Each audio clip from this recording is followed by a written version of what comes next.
آج ہم پاکستان کے 1973 کے آئین کی تمہید کا ایک گہرا جائزہ لے رہے ہیں۔ یہ صرف چند سو الفاظ کا ایک متن ہے، لیکن اسے صرف ایک قانونی دیباچہ سمجھنا میرے خیال میں ایک بہت بڑی غلطی ہوگی۔ بالکل، آپ نے اسے دیباچہ کہا، لیکن یہ دراصل آئین کی روح ہے۔ جی، آج ہم اسے ایک قومی مکالمے کی کہانی کے طور پر دیکھیں گے، جہاں مختلف نظریات آپس میں ٹکرائے اور پھر ایک بہت ہی نازک توازن پر متفق ہوئے۔ آپ نے نازک توازن کا لفظ استعمال کیا، اور اس سے بہتر کوئی تعبیر ہو ہی نہیں سکتی۔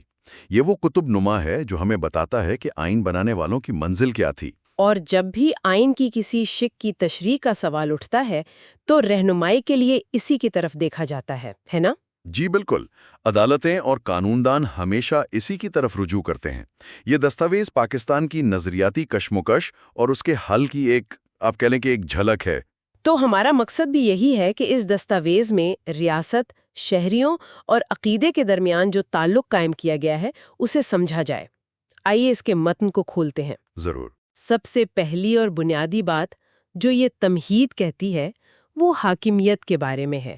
تمام کائنات پر حاکمیت صرف اللہ تعالیٰ کی ہے۔ یہ ایک بہت ہی غیر مبہم اور طاقتور آغاز ہے۔ بلا شبہ، اور یہ صرف ایک مذہبی بیان نہیں ہے، یہ ایک گہرا سیاسی اور قانونی اصول بھی طے کرتا ہے۔ اچھا، وہ کیسے؟ دیکھیے، یہ کہتا ہے کہ حتمی اور مطلق اختیار کسی انسان، کسی پارلیمنٹ یا کسی بھی ادارے کے پاس نہیں۔ وہ صرف اللہ کے پاس ہے؟ جی، لیکن اس سے بھی زیادہ دلچسپ بات وہ ہے جو فوراً اس کے بعد آتی ہے۔ آئین کہتا ہے کہ عوام کو جو اختیار دیا گیا ہے وہ ایک مقدس امانت ہے۔ مقدس امانت؟ اور اسے اللہ کے مقررہ کردہ حدود میں استعمال کیا جانا ہے۔ بالکل، یہیں پر وہ توازن شروع ہوتا ہے جس کا آپ ذکر کر رہی تھیں۔ ایک طرف الہی حاکمیت اور دوسری طرف عوام کو دیا گیا اختیار۔ تو کیا یہ ایک تضاد نہیں ہے؟ مطلب ماہرین اکثر اس پر بحث کرتے ہیں کہ الہی حاکمیت اور عوامی جمہوریت کو ایک ساتھ کیسے ملایا جا سکتا ہے۔ دیکھیں، یہ اس وقت کی سب سے بڑی سیاسی بحث کا ایک حل تھا۔ ایک طرف وہ طبقہ تھا جو پاکستان کو ایک مکمل سیکولر جمہوری ریاست بنانا چاہتا تھا، اور دوسری طرف وہ جو اسے ایک مذہبی ریاست کے طور پر دیکھتے تھے۔ صحیح۔ تو اس تمہید نے ایک درمیانی راستہ نکالنے کی کوشش کی۔ اس نے کہا کہ حاکمیت اللہ کی ہے، لیکن اس کا عملی نفاذ عوام کے منتخب نمائندوں کے ذریعے ہوگا۔ اچھا، تو روزمرہ کے امور عوام کے ووٹوں سے منتخب نمائندے ہی چلائیں گے؟ جی، اس طرح اس نے تھیوکریسی اور سیکولر جمہوریت دونوں انتہاؤں کو رد کر دیا۔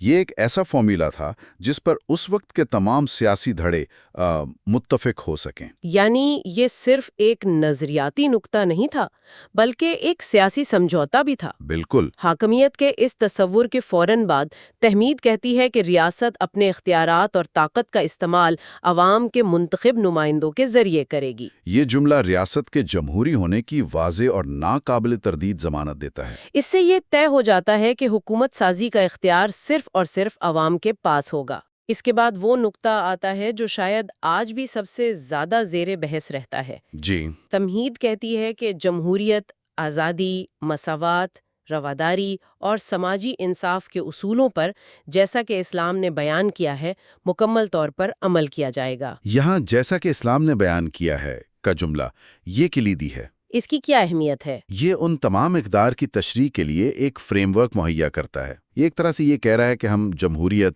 آزادی اور مساوات کو اپنائیں گے، لیکن ان کے معنی ہم مغربی لبرلزم سے نہیں بلکہ اپنی اسلامی تاریخ اور تعلیمات سے اخذ کریں گے۔ بالکل، یہ ان اقدار کو معاشرے کی اکثریتی آبادی کے عقیدے اور ثقافت سے ہم آہنگ کرنے کی ایک شعوری کوشش تھی۔ اسی سلسلے کو آگے بڑھاتے ہوئے مسلمانوں کے لیے ایک خاص اہتمام کا ذکر کیا گیا ہے۔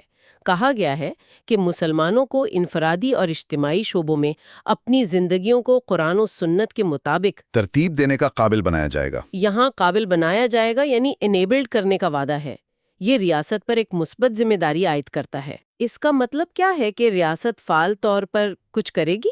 جی، اس کا مطلب ہے کہ ریاست صرف مداخلت نہ کرنے کی ضمانت نہیں دے رہی، بلکہ وہ فعال طور پر ایسا ماحول اور ایسے ادارے فراہم کرے گی جہاں ملک کی اکثریتی آبادی اپنے عقیدے کے مطابق زندگی گزار سکے۔ اور یہ صرف ذاتی عبادات تک محدود نہیں ہے نا؟ نہیں، بالکل نہیں۔ اجتماعی شعبوں کا ذکر بہت اہم ہے، جس میں معاشرت، معیشت، تعلیم اور قانون جیسے معاملات بھی شامل ہو جاتے ہیں۔ یہ ایک بہت بڑا عزم ہے، لیکن یہاں ایک بات بہت دلچسپ ہے کہ مسلمانوں کے حقوق کے اس تفصیلی ذکر کے فوراً بعد اگلے ہی جملے میں اقلیتوں کے تحفظ کی بات کی گئی ہے۔ یہ ایک بہت اہم مشاہدہ ہے۔ یہ محض اتفاق نہیں، بلکہ ایک سوچا سمجھا ڈیزائن ہے۔ کیا مطلب؟ آئین بنانے والے یہ پیغام دے رہے تھے کہ اسلامی اصولوں پر مبنی معاشرے کے قیام کا مطلب اقلیتوں کے حقوق کو غصب کرنا نہیں، بلکہ ان کا تحفظ کرنا ہے۔ اچھا، تو ایک ہی سانس میں اکثریت کے مذہبی تشخص اور اقلیتوں کے حقوق دونوں کی بات ہو رہی ہے۔ جی، یہ ظاہر کرتا ہے کہ آئین سازوں کے نزدیک یہ دونوں چیزیں لازم و ملزوم تھیں۔ اور یہ بات صرف یہاں ختم نہیں ہوتی۔ تمہید میں آگے چل کر ایک بار پھر اس پر زور دیا گیا ہے۔ کہا گیا ہے کہ اقلیتوں اور پسماندہ اور محروم طبقات کے جائز مفادات کے تحفظ کے لیے مناسب انتظام کیا جائے گا۔ جی، اس سے دائرہ کار اور بھی وسیع ہو جاتا ہے۔ پسماندہ اور محروم طبقات کا اضافہ کر کے۔ بالکل، اس میں صرف مذہبی اقلیتیں نہیں، بلکہ سماجی اور معاشی طور پر کمزور طبقات بھی شامل ہیں، جنہیں انگریزی متن میں بیکورڈ اینڈ ڈپریس کلاسز کہا گیا ہے۔ تو یہ آئین کے سماجی انصاف کے تصور کو ظاہر کرتا ہے۔ صحیح، کہ ریاست کی ذمہ داری صرف مذہبی آزادی دینا نہیں، بلکہ معاشرے کے سب سے کمزور لوگوں کے مفادات کا تحفظ کرنا بھی ہے۔ تو ایک طرف شہریوں کے حقوق کی ضمانت دی گئی، لیکن ان حقوق کا تحفظ کرے گا کون؟ اس کے لیے ایک مضبوط ریاستی ڈھانچے کی ضرورت تھی۔ اور یہی وہ اگلا نقطہ ہے جس پر تمہید بات کرتی ہے، یعنی وفاق کا تصور۔ کہا گیا ہے کہ پاکستان ایک وفاق ہوگا جس میں اکائیاں خود مختار ہوں گی۔ یہ پاکستان کے فیڈرل سٹرکچر کی بنیاد ہے۔ دیکھیں، 1971 میں ملک کے ٹوٹنے کے بعد یہ سب سے اہم مسئلہ تھا کہ باقی ماندہ ملک کی اکائیوں کو کس طرح اکٹھا رکھا جائے۔ تو خود مختار اکائیوں کا وعدہ صوبوں کو ایک یقین دہانی تھی؟ جی، یہ یقین دہانی تھی کہ ان کے معاملات میں انہیں مناسب اختیار حاصل ہوگا اور تمام طاقت مرکز میں جمع نہیں ہو جائے گی۔ یہ قومی اتحاد اور علاقائی شناخت کے درمیان توازن قائم کرنے کی ایک کوشش تھی۔ حقوق کی بات پر واپس آتے ہیں۔ تمہید میں تمام شہریوں کے لیے بنیادی انسانی حقوق کی ایک فہرست بھی دی گئی ہے نا؟ جی، ایک لمبی فہرست ہے۔ حیثیت، موقع اور قانون کے سامنے مساوات، سماجی، معاشی اور سیاسی انصاف، اور فکر، اظہار، عقیدہ، ایمان، عبادت اور تنظیم سازی کی آزادی۔ یہ تو وہ تمام حقوق ہیں جو کسی بھی جدید جمہوری آئین کا لازمی حصہ سمجھے جاتے ہیں۔ بالکل، لیکن یہاں بھی ایک اہم شرط موجود ہے جو ان حقوق کو ایک دائرے میں رکھتی ہے۔ کون سی شرط؟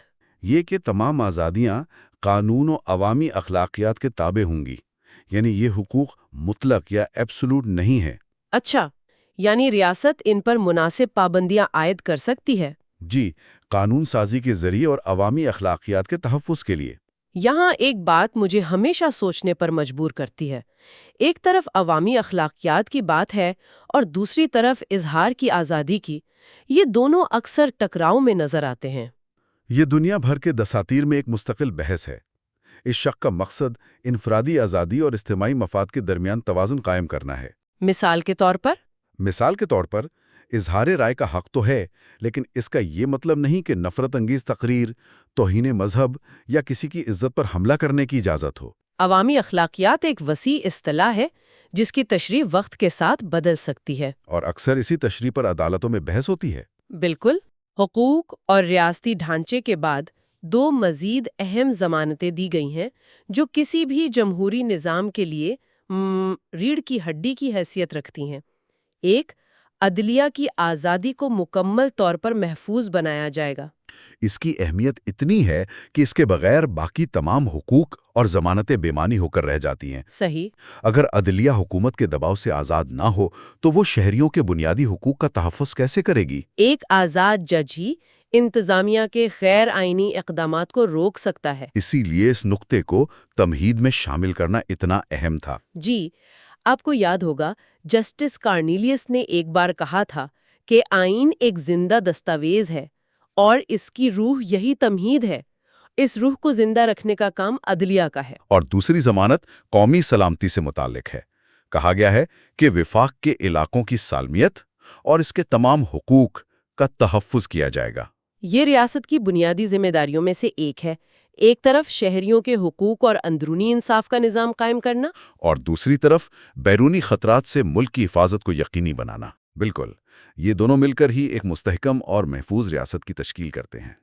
تمہید کا اختتام ایک بہت ہی عظیم مقصد کے بیان پر ہوتا ہے جو صرف پاکستان کی اندرونی خوشحالی تک محدود نہیں۔ جی، یہ ایک بین الاقوامی ویژن ہے۔ اس میں کہا گیا ہے تاکہ پاکستان کے عوام خوشحال ہوں اور دنیا کی قوموں میں اپنا جائز اور معزز مقام حاصل کریں اور بین الاقوامی امن و ترقی کے لیے اپنا بھرپور کردار ادا کریں۔ یہ پاکستان کو ایک ایسی ریاست کے طور پر پیش کرتا ہے جو صرف اپنے مسائل میں گم نہیں بلکہ عالمی برادری کا ایک ذمہ دار رکن بننا چاہتی ہے۔ اور آخر میں وہ الفاظ آتے ہیں جو اس آئین کو عوام کی ملکیت قرار دیتے ہیں۔ ہم پاکستان کے عوام اس آئین کو اپناتے، نافذ کرتے اور خود کو دیتے ہیں۔ یہ عوام کے اختیار کا حتمی اعلان ہے، اور اسی حصے میں قائد اعظم محمد علی جناح کے اس اعلان کا بھی حوالہ ہے کہ پاکستان ایک جمہوری ریاست ہوگی جو سماجی انصاف کے اسلامی اصولوں پر مبنی ہوگی۔ جی، یہ حوالہ بہت اہم ہے۔ یہ اس دستاویز کو تحریک پاکستان کے مقاصد سے براہ راست جوڑتا ہے۔ تو اس تفصیلی گفتگو کا خلاصہ کیا ہے؟ ایسا لگتا ہے کہ یہ تمہید ایک نظریاتی نقشے کی طرح ہے جو بتاتی ہے کہ منزل کیا ہے، چاہے راستہ کتنا ہی مشکل کیوں نہ ہو۔ بالکل، یہ ایک آئیڈیل ہے، ایک منزل ہے جس کی طرف سفر کرنے کا عہد کیا گیا ہے۔ یہ ایک ایسا ویژن پیش کرتی ہے جہاں مذہب، جمہوریت اور انسانی حقوق ایک دوسرے سے متصادم نہیں، بلکہ ایک دوسرے کے ساتھ مل کر ایک فلاحی ریاست کی بنیاد رکھتے ہیں۔ صحیح۔ اس میں ایک طرف قومی اتحاد پر زور ہے تو دوسری طرف وفاقی اکائیوں کی خود مختاری کا وعدہ بھی ہے۔ یہ وہ پیمانہ ہے جس پر پاکستان کے سفر کو پرکھا جا سکتا ہے۔ یہ دستاویز واقعی ایک قومی مکالمے کا نچوڑ ہے۔ اس گفتگو کو ختم کرتے ہوئے ایک سوال سوچنے کے لیے چھوڑا جا سکتا ہے۔